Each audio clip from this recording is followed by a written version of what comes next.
Broadcasting from the business capital of the world, this is the Podcast Business News Network. Well, I'm going to tell you, life isn't always easy. There's going to be things going on in life. It's like a roller coaster. You got to be prepared for it, but you also have to be able to turn those negatives into positives, seeing the good, seeing the opportunity. And I'm not talking about putting the proverbial rose-colored glasses on and just ignoring everything and everything's great. No, being real, but knowing that you're going to get through it. How do you do that? We're going to talk to an amazing life coach. She's also a TEDx speaker. She's also an emotional freedom technique practitioner and so much more. And Michelle Mehta is back with us. How are you doing today? I'm doing great. Thank you so much for having me on today. It's such a pleasure. Great to have you here. And this is especially this time of the year as we start a new year. Got a clean slate, but there's things going on. I mean, there's some turmoil. You know, we got the wildfires in California. Our prayers and thoughts go out to everybody. I know that you're in California. You're not in Los Angeles County, right? I am not in Los Angeles. I'm in Orange County, so one county over. Got it. Yeah. I mean, it's happened before, but not at this magnitude. And just, feeling for those people and just even thinking, how do you begin over again? House. I'm not talking just about celebrity houses. I'm just talking about anybody. When a disaster hurricane strikes, how you pick up and move forward. But same thing. Let's say a relationship ends, a divorce begins, or you lose a job. How do you move forward? How do you see I call them the glimmers of hope in there? How do you find the strength? Number one, I think community. Who is in your community? That matters the most. I know in the last couple episodes, we talked about navigating family. How do we navigate the difficult conversation with our family? How do we reconnect with our old loved ones, right? And then reaching back out and being vulnerable and saying, you know what? I'm struggling. I'm emotionally struggling. I just lost my house, or I've just lost my loved one in a relationship. I don't even know where to begin. What do you know? Who do you know that has been in a similar situation that can support me? Because sometimes we feel like we have to reinvent the wheel, but we do not have to, right? There are people that have gone through this before. Someone that they know 1 degree away, 3 degrees away, that have gone through this that might have given you the strength, right? And I know through living in Southern California with the fires and the winds and experiencing those winds, that social media has been massive in terms of reaching out like, hey, did you do the following checklist? Document your receipts, right? It's a simple things. And so that's why one of the reasons why I'm wearing white today is, yes, it is January. It's a clean slate to start off the year, but it's also a clean slate to let go of the baggage, because sometimes the universe, God, source, puts us in situations where we're like, why me? Why not somebody else down the street, but why me? And it's because there's something that you might have to let go energetically that you couldn't do it. So that's why Mother Nature came in and took that away from you. Is that the lesson? I'm taking it as a lesson because I am a 1994 earthquake survivor. My house was 1 mile away from the epicenter. So we did lose our home. And to figure out where our community was and rebuild that all over again, go to a new area, move, taught me a lot about, as a child, you're not really realizing, but when you're driving around your city in Northridge, California, and you're realizing that the hospital that you're born in no longer exists, right? Or the apartment buildings that you thought were there are now like, just the car is smushed, so it's the top floor now at the bottom floor, right? Navigating that and seeing how my parents went through that was like, hey, you know what? The one thing that we have is our life. And because we have our life, we can go back and recreate. If we didn't have our life, then that's a different story. And that's why they talk about the homes that are being lost. They don't really talk about the lives that are being lost, because people value lives more, because that gives you the opportunity to keep going and keep growing. Right? Navigating your next goal, navigating your next step. Right? And so for me is like December was really challenging. I lost a family dog and a really close family member. Sorry. Right before the holidays. And it was like, yes, they're gone, but now their spirit lies within me. That's giving me the inner strength to keep moving forward. You said a word and it resonates with me because somebody said this word recently, create. Yeah. And they said that we're here for one purpose, to create. Of course, we create more humans, Yeah. but we also create things, create ideas. Everything is about creation. Your mind, they say you think it becomes reality. What are you doing? You're creating. You're creating your future. You're creating your financial future. You're creating a new widget, whatever it might be. We're here to create. What do you think? I love that. And I think that's what, I mean, 25 years ago when the earthquake happened, we didn't even know social media was going to be a thing. Now it's like somebody feels something, they blast it. Did you feel an earthquake? And sometimes they're hallucinating and sometimes it's real. Yeah. Right. And so it's just bringing that creation of word choices together and sharing with others that, hey, you know what? We can't really trust our authorities at the moment because they don't even know what we're going through. We have to reach out to our neighbor. But, sometimes phones are down. So I'm going to reach out to somebody away from me. And that's why social media has been so prevalent in these hard times when we face anything that's related to Mother Nature, whether it be a volcano, hurricane, tornado, tsunami, right? It's social media that brings people together. How do we find the strength to move forward in the face of adversity? Something major goes down, something's happening. I guess we have to have that process of feeling it. But once let's say we're at that point, you've gone through it, you felt it, it hurt, all understandable, absolutely. How do you pick up from the pieces? Number one is we have to go through the acceptance of denial. This cannot be happening. Understand that first and foremost. Then from there, okay, now that I know this is what is real, you've gone through the denial step, now you know that this is for real. What is the next baby step that you can take? And that is going back to the state of gratitude. I am grateful to be alive at this moment. Okay, I may not have a home where I created memories of all these years, but at least I know that I have me and I have phone. Or maybe I don't even have a phone. Maybe I have a computer instead. I have something that will keep me connected. Right? And a lot of time, and this past week, a lot of people even lost their cars. Like the materialistic things that we thought were important to us have been lost. Means nothing. And it's going back to gratitude of at least I'm okay. Yeah. Isn't it? I saw those images of a bulldozer. People had to abandon their car and the bulldozer's just pushing the cars, not like there was a flood and the cars, they're not going to work. They're perfectly fine. They were just in the way. We got to get emergency vehicles in. But it's a really great point you bring up that, we put a lot of value on these materialistic things. And there's many people that will tell you that, they won the lottery. They had everything in life. It was all great until they realized it means nothing. Like, who cares? It's not what you think it is, Many times it's not. And one of my friends lost her home in a fire, just from like electrical outlet kind of blew up or something. And she's like, and I asked her, like, how did you navigate it? She goes, well, for a minute I was homeless, but then I reached out to my family and they allowed me to stay in with them. And then, through the insurance and homes were being, my home was rebuilt. And it gave me this new perspective. And it's like, how do you view life, right? Every single day we're given two choices, a negative and a positive, right? We're making something on the stove, something gets burnt, something gets undercooked, something gets overcooked, something is perfectly cooked, right? But we still consume it one way or the other. And if we don't consume it, we throw it away.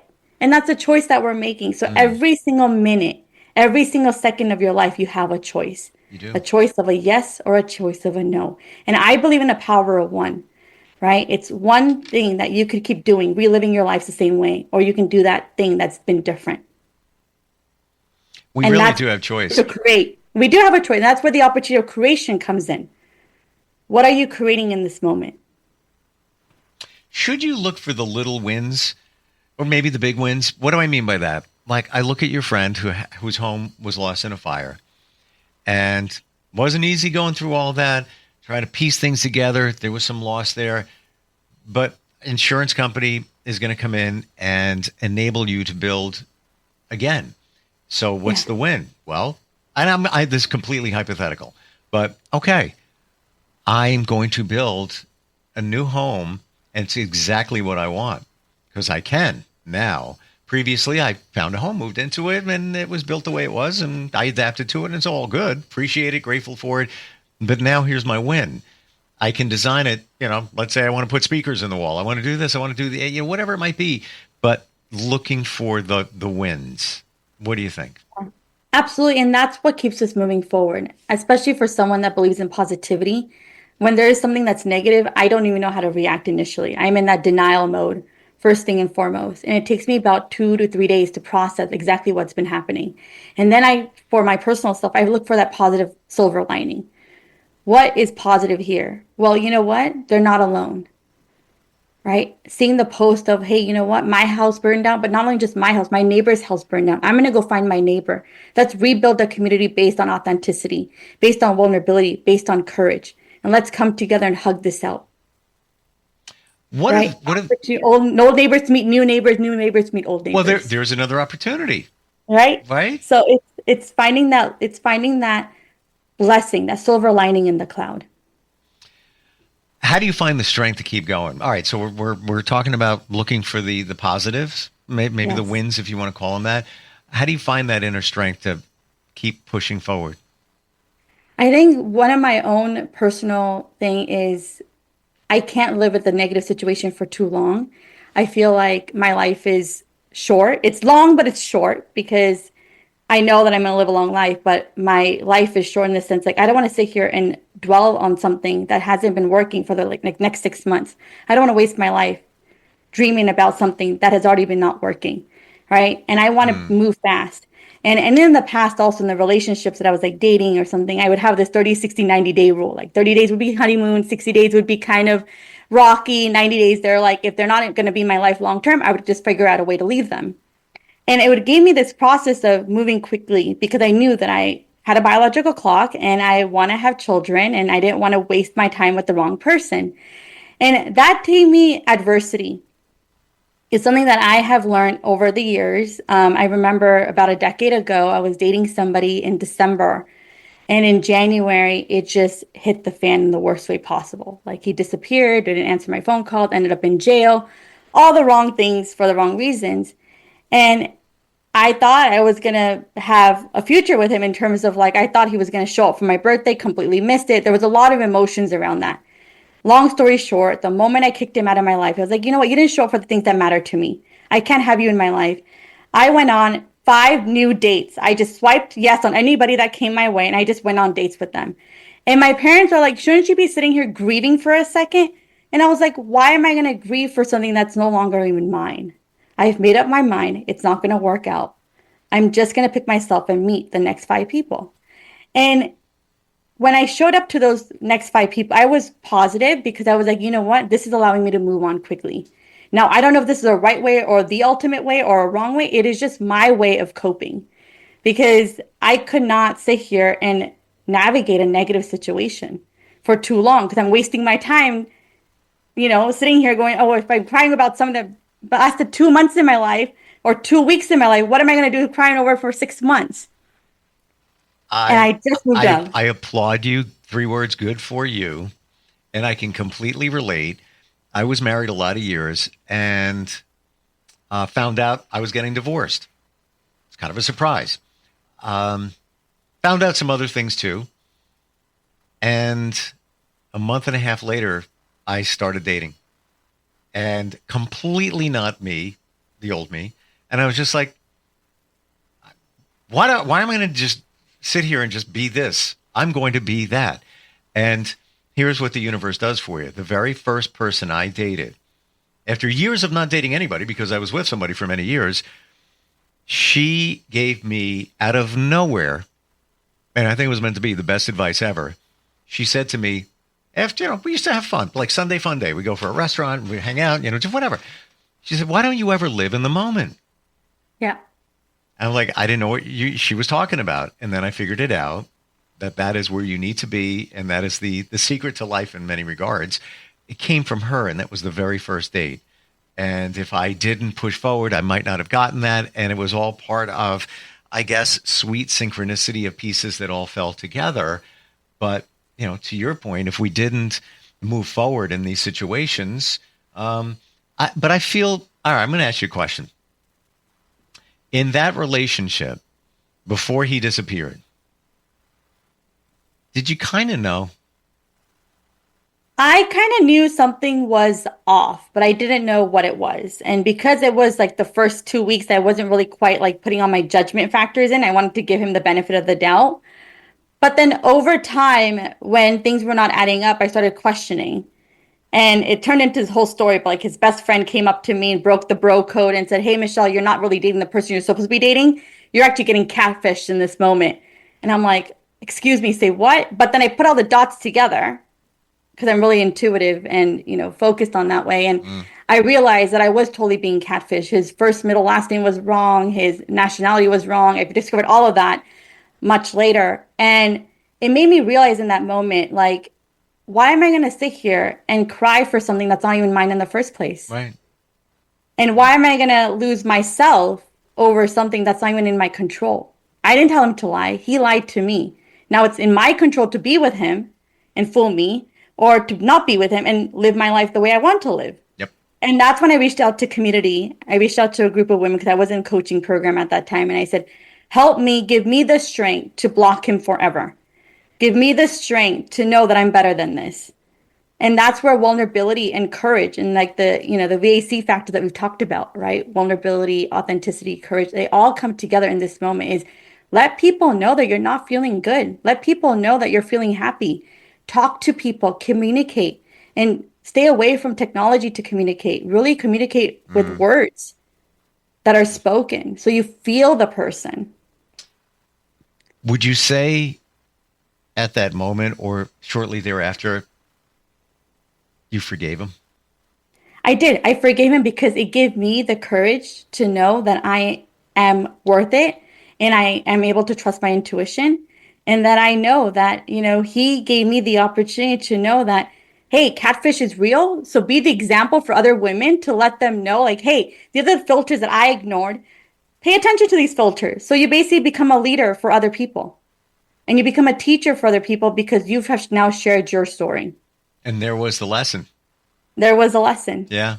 Yeah. That's why I tell people it's a Hollywood or a Bollywood story. They call it Bollywood. I'm like, hey, this stuff does not just happen in movies. It happens in real life. And let me show you how. Wow. And I'm sorry that happened to you, but the silver lining, if you will, is the awareness for other women.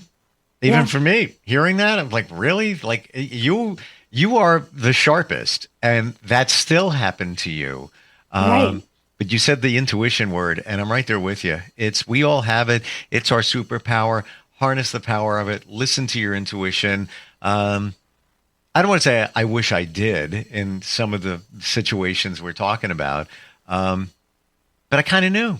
I kind of knew things might not be right, but it was only like a 5%. And I'm like, let it go. No, that can't be. Or you just deny it. You want to deny it. But that's, I think, powerful intuition. Absolutely. And Steve, what's on January 6th? Why is that date so significant? Actually, that is the day that more people on any other day in the year get divorced or start that process. How interesting is that, right? As we're talking about a clean slate, marriages fall apart on January 6th as well. And California has 50% divorce rates, and the Orange County in particular also has a 50% divorce rates, which is why in the Indian culture, a lot of women want to change their middle name, but they can't. They can only change their last name because of the high divorce rate. Wow. And how do you know that? Oh, I know that because in our Indian culture, especially from where I'm from, our middle name is our father's name, first name. So it's Michelle, my father's name, and then my last name. And after marriage, you then change your middle name to become your husband's name. And so when my sister got married, she wanted to change her middle name from her dad's name to her husband's name. The state of California couldn't have her do that process. They said you could only change your last name as part of the marriage certificate. If you want to do the whole name change, you got to go through the whole court and do the whole name change process. But for the marriage certificate, you can only change your last name.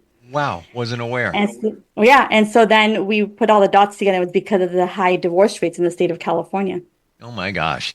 And when we talk about names and fathers, I've shared that I'm in a men's group before. We only refer to ourselves by our last name to honor our father. Now, doesn't mean that it doesn't matter what type of relationship you had.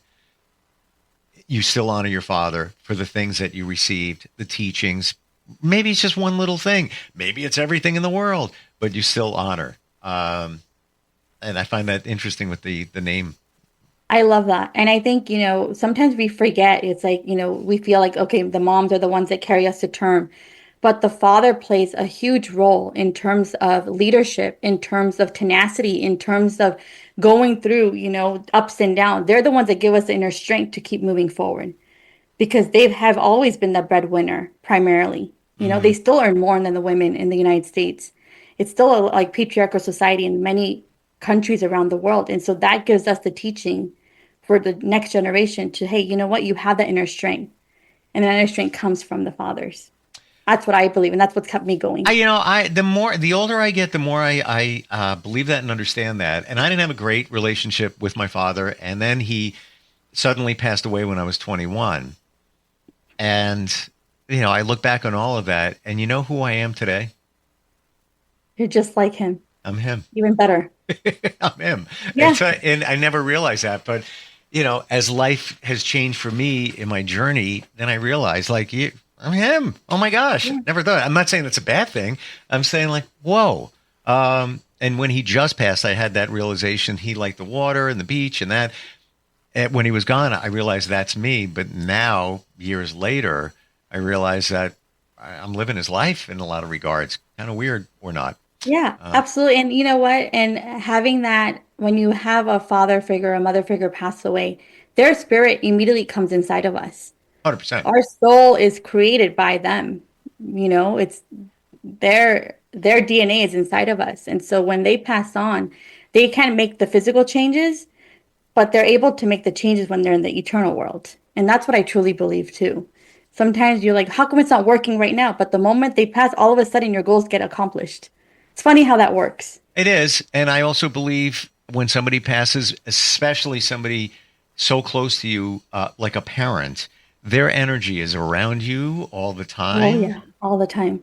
And I see the proof. I asked, my mom passed going on 6 years ago. Yeah. I asked for signs and symbols. Yeah. I get them. And they're very specific. There's no denying. I don't care what anybody says. There's no denying. Yeah, there is. And that's where a lot of things start. And that's why they say rest in peace. They're in a much better place because they're able to be in a stressful situation and still guide us on this planet. Yeah. In this realm.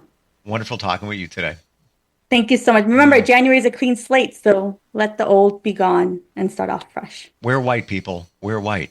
How do we find you? What's the best way? If somebody needs somebody to walk that journey, needs some coaching, just inspiration, you're amazing.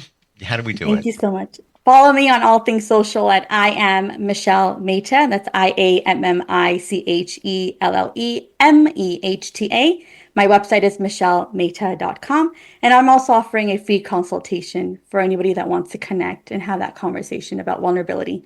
More than happy to be there for you. VAC again. What is it? Vulnerability, authenticity, and courage. Wonderful talking with you. Looking forward next time we get together. Yes. Thank you so much, Steve. Really appreciate it. Thanks, Michelle. We'll be right back.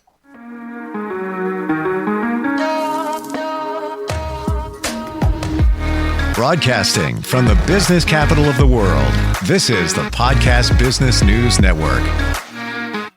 Adopt US Kids presents Multiple Choice Parenting. Your daughter just had her first breakup. Do you A, put yourself in her shoes? How could he do this to you? And for Sheila, she has split ends. B, console her. Oh, sweetie, this is going to happen a lot. 4, maybe 5 more times before you get married. C, take charge. Got to get this all straightened out. Give a little talking to, man to man, mano a mano. Hey, Steve! Is now a good time? No? Okay, no problem. Bye. Or D, help her find a new boyfriend. I know a great place to meet boys. The internet. Nice, single boys. Never mind. How about some ice cream? As a parent, there are no perfect answers. But you don't have to be perfect to be a perfect parent. thousands of teens in foster care will love you just the same. For more information on how you can adopt, visit adoptuskids.org. A public service announcement from the U.S. Department of Health and Human Services, Adopt U.S. Kids, and the Ad Council.